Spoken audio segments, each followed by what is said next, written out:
Hello दोस्तों, आज की वीडियो में हम बात करने वाले हैं माइटोकॉन्ड्रिया के बारे में। अब जो माइटोकॉन्ड्रिया होता है, सबसे पहले इसकी लोकेशन की बात कर लो कि लोकेटेड कहाँ पे होता है। जो हमारी सेल होती है उसकी जो आउटर कवरिंग होती है जिसे क्या बोलते हैं, प्लाज्मा मेम्ब्रेन या फिर सेल मेम्ब्रेन बोलते हैं। उसके अंदर एक स्ट्रक्चर पाई जाती है न्यूक्लियस, और न्यूक्लियस के सराउंडेड एक फ्लूइड पार्ट होता है जिसे बोलते हैं साइटोप्लाज्म। इस साइटोप्लाज्म के अंदर माइटोकॉन्ड्रिया है, राइबोसोम है, लाइसोसोम है, एंडोप्लाज्मिक रेक्टिकुलम है, smooth endoplasmic reticulum, rough endoplasmic reticulum, Golgi apparatus, सभी सेल ऑर्गेनल्स इसके अंदर हमें तैरते हुए दिखाई देते हैं, जिनके अंदर एक है माइटोकॉन्ड्रिया।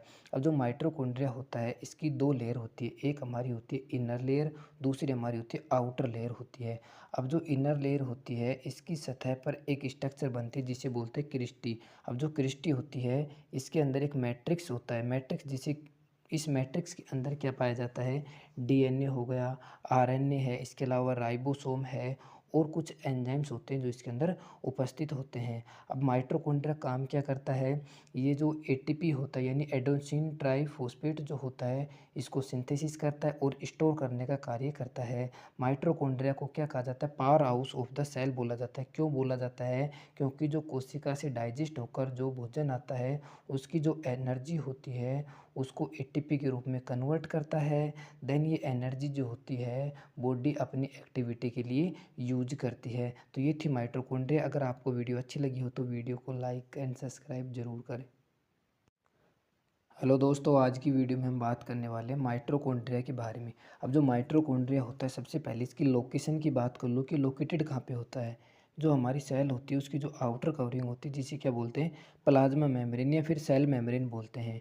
उसके अंदर एक स्ट्रक्चर पाई जाती है न्यूक्लियस, और न्यूक्लियस के सराउंडेड एक फ्लूइड पार्ट होता है जिसे बोलते हैं साइटोप्लाज्म। इस साइटोप्लाज्म के अंदर माइटोकॉन्ड्रिया है, राइबोसोम है, लाइसोसोम है, एंडोप्लाज्मिक रेक्टिकुलम है, smooth endoplasmic reticulum, rough endoplasmic reticulum, Golgi apparatus, सभी सेल ऑर्गेनल्स इसके अंदर हमें तैरते हुए दिखाई देते हैं, जिनके अंदर एक है माइटोकॉन्ड्रिया। अब जो माइटोकॉन्ड्रिया होता है इसकी दो लेयर होती है, एक हमारी होती है इनर लेयर, दूसरी हमारी होती है आउटर लेयर होती है। अब जो इनर लेयर होती है इसकी सतह पर एक स्ट्रक्चर बनती है जिसे बोलते हैं क्रिस्टी। अब जो क्रिस्टी होती है इसके अंदर एक मैट्रिक्स होता है, मैट्रिक्स जिसे इस मैट्रिक्स के अंदर क्या पाया जाता है, डीएनए हो गया, आरएनए है, इसके अलावा राइबोसोम है, और कुछ एंजाइम्स होते हैं जो इसके अंदर उपस्थित होते हैं। अब माइटोकॉन्ड्रिया काम क्या करता है, ये जो एटीपी होता है यानी एडेनोसिन ट्राइफॉस्फेट जो होता है इसको सिंथेसिस करता है और स्टोर करने का कार्य करता है। माइटोकॉन्ड्रिया को क्या कहा जाता है, power house of the cell बोला जाता है। क्यों बोला जाता है, क्योंकि जो कोशिका से डाइजेस्ट होकर जो भोजन आता है उसकी जो एनर्जी